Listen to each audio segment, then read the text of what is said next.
Shalom saudara-saudari yang terkasih di dalam Tuhan Yesus Kristus, berjumpa lagi dengan Papa dan El. Hari ini Papa dan El akan melanjutkan serial khotbah tentang ucapan-ucapan sulit dalam Alkitab dengan judul Siapakah anak-anak Allah dan siapakah anak-anak manusia? Yang terambil dari kitab Kejadian 6 ayat 1-2 yang berbunyi, ketika manusia itu mulai bertambah banyak jumlahnya di muka bumi, dan bagi mereka lahir anak-anak perempuan, maka anak-anak Allah melihat bahwa anak-anak perempuan manusia itu cantik-cantik. Lalu mereka mengambil istri dari antara perempuan-perempuan itu, siapa saja yang disukai mereka. Saudara-saudari yang dikasihi Tuhan, ayat ini merupakan salah satu bagian dalam Alkitab yang sering menimbulkan pertanyaan. Siapakah yang dimaksud dengan anak-anak Allah dan siapakah yang dimaksud dengan anak-anak manusia? Mengapa peristiwa ini menjadi penting dalam sejarah manusia menurut Alkitab? Dalam khotbah ini kita akan menyelidiki apa yang sebenarnya dimaksud dalam ayat ini berdasarkan konteks Alkitab, serta makna dan pelajaran apa yang dapat kita ambil dari pelajaran hari ini dan kemudian diaplikasikan dalam kehidupan kita. Pertama-tama mari kita lihat frasa yang dipakai pada ayat tersebut. Frasa anak-anak Allah atau Bnei Ha Elohim, secara literal istilah ini merujuk pada makhluk surgawi. Di beberapa bagian Alkitab, misalnya pada ayat 1 ayat 6 atau ayat 2 ayat 1, istilah ini dipakai untuk menyebut para malaikat. Namun dalam konteks Kejadian 6 ada penafsiran bahwa anak-anak Allah merujuk pada keturunan Set, yaitu mereka yang masih setia kepada Allah. Yang kedua adalah frasa anak-anak perempuan manusia atau Benot Ha-Adam. Frasa Benot Ha-Adam secara harafiah berarti anak-anak perempuan manusia atau putri-putri manusia. Penggunaan Ha-Adam menuju pada ini bukan hanya keturunan Adam secara biologis, tetapi mengacu pada manusia secara umum, yaitu semua perempuan keturunan manusia yang hidup di bumi saat itu.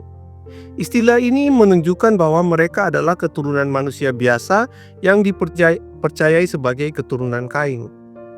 Kontras antara anak-anak Allah dan anak-anak manusia menggambarkan perbedaan dalam nilai rohani dan kedekatan dengan Allah. Dan yang ketiga adalah frasa tindakan mengambil istri atau Vayiku Lahem Nasi Michol Asher Baharu. Frasa ini secara harafiah berarti mereka mengambil bagi mereka istri dari antara perempuan-perempuan yang mereka pilih. Ini menggambarkan tindakan yang tidak terkendali yang menggambarkan suatu bentuk penyimpangan dari tatanan Allah. Tindakan ini mencerminkan pelanggaran terhadap batas-batas yang telah Allah tetapkan, yang akhirnya membawa kepada kerusakan moral dan spiritual bagi orang-orang pilihannya. Ini mirip dengan perbuatan dosa di kemudian hari seperti dalam Hakim-Hakim 14 ayat 3 ketika Simson menikahi perempuan Filistin. Berdasarkan eksegese dari ayat-ayat tersebut, maka muncullah beberapa teori atau tafsir dari para sarjana Alkitab tentang siapakah yang dimaksud dengan anak-anak Allah dan anak-anak manusia. Teori atau tafsir pertama adalah teori malaikat jatuh atau angelologi. Menurut teologi ini, anak-anak Allah adalah malaikat yang memberontak yang menjalin hubungan dengan manusia dan menghasilkan keturunan raksasa atau Nephilim yang kejam dan penuh dosa.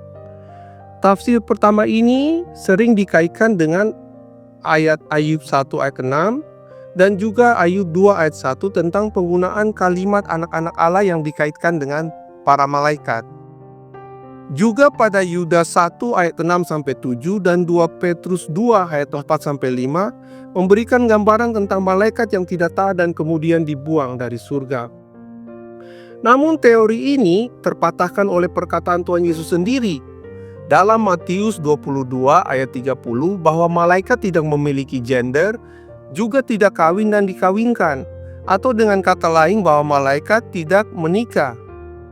Dan yang kedua adalah dalam Ibrani 1 ayat 14 dijelaskan bahwa malaikat adalah makhluk rohani yang tidak berhubungan secara fisik.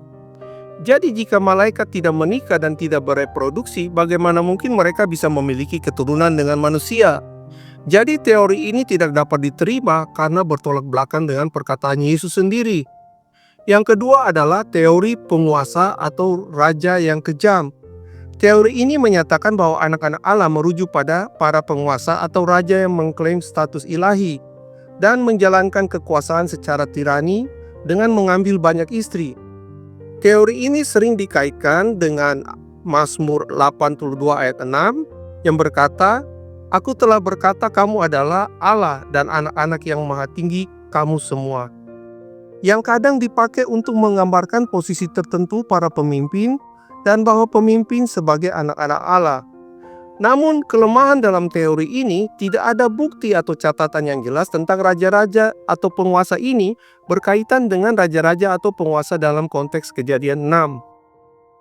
Dan yang terakhir adalah teori keturunan Set versus keturunan Kain.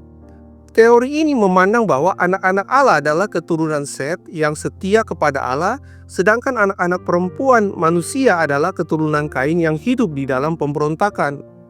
Teori ini didukung oleh beberapa ayat Alkitab, yaitu Kejadian 4 ayat 26 yang berbunyi, "Waktu itulah orang mulai memanggil nama Tuhan." Ini menunjukkan bahwa keturunan Set adalah kaum yang menyembah Tuhan. Kemudian Kejadian 5 ayat 24, Henok yang merupakan keturunan Set hidup bergaul dengan Allah dan dia diangkat ke surga. Pada Mazmur 73 ayat 15, pemazmur menyebut kaum yang setia kepada Allah sebagai anak-anak Allah. Dan yang terakhir dalam Lukas 3 ayat 38, dalam silsilah Yesus, Set disebut sebagai anak Adam dan anak Allah, yang menunjukkan hubungannya dengan keturunan yang takut akan Tuhan.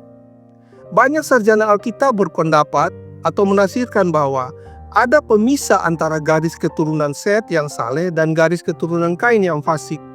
Namun kemudian garis keturunan Set ini menjadi kendur karena ada pernikahan campur di antara kedua garis keturunan ini yang digambarkan dalam Kejadian 6 ayat 2. Maka yang dimaksud dengan anak-anak Allah adalah keturunan Set yang takut akan Allah. Mereka adalah anak-anak rohani Allah. Sedangkan anak-anak perempuan manusia adalah dari garis keturunan Kain yang naik hanya sampai di tingkat manusia dan tidak mencapai tingkat anak-anak Allah. Teori atau tafsir bahwa anak-anak Allah adalah keturunan Set dan anak manusia adalah keturunan Kain merupakan teori yang paling masuk akal. Karena sesuai dengan konteks Alkitab dan prinsip rohani mengenai pernikahan campuran dan kemerosotan iman. Alasan mengapa teori ini kuat, yang pertama adalah sesuai dengan penggunaan Alkitab mengenai istilah anak-anak Allah. Dalam banyak bagian Alkitab, istilah ini lebih sering merujuk pada orang-orang yang setia kepada Tuhan daripada makhluk surgawi. Yang kedua adalah konteks Kejadian 4-5 mendukung teori ini. Ada dua garis keturunan yang kontras, Set yang saleh dan Kain yang jahat. Dan teori ini menjelaskan bagaimana keturunan Set akhirnya juga jatuh di dalam dosa. Dan yang ketiga adalah menjelaskan mengapa Tuhan menghukum manusia, bukan malaikat. Jika dosa berasal dari malaikat yang jatuh, mengapa manusia yang dihukum dengan air bah pada zaman Nuh? Dan yang keempat adalah konsisten dengan prinsip Alkitab tentang pernikahan campuran yang berbahaya. Sejarah Israel penuh dengan contoh di mana orang benar yang menikah dengan orang fasik akhirnya menjadi tersesat. Jadi, setelah kita belajar tentang kebenaran firman dari nas hari ini, makna rohani apa yang dapat kita ambil dan kita aplikasikan dalam kehidupan kita? Yang pertama adalah hati-hati dengan kompromi iman dalam pernikahan. 2 Korintus 6 ayat 14 berbunyi, "Janganlah kamu merupakan pasangan yang tidak seimbang dengan orang-orang yang tidak percaya. Pernikahan yang tidak sejalan dengan kehendak Allah dapat menuntun kepada kehancuran." Yang kedua adalah jangan tertipu oleh daya tarik dunia. 1 Yohanes 2 ayat 16 berbunyi, "Sebab semua yang ada di dalam dunia, yaitu keinginan daging dan keinginan mata serta keangkuhan hidup, bukanlah berasal dari Bapa, melainkan dari dunia." Anak-anak Allah dalam ayat ini tergoda oleh kecantikan lahiriah, tetapi tidak memperhatikan kehendak Allah.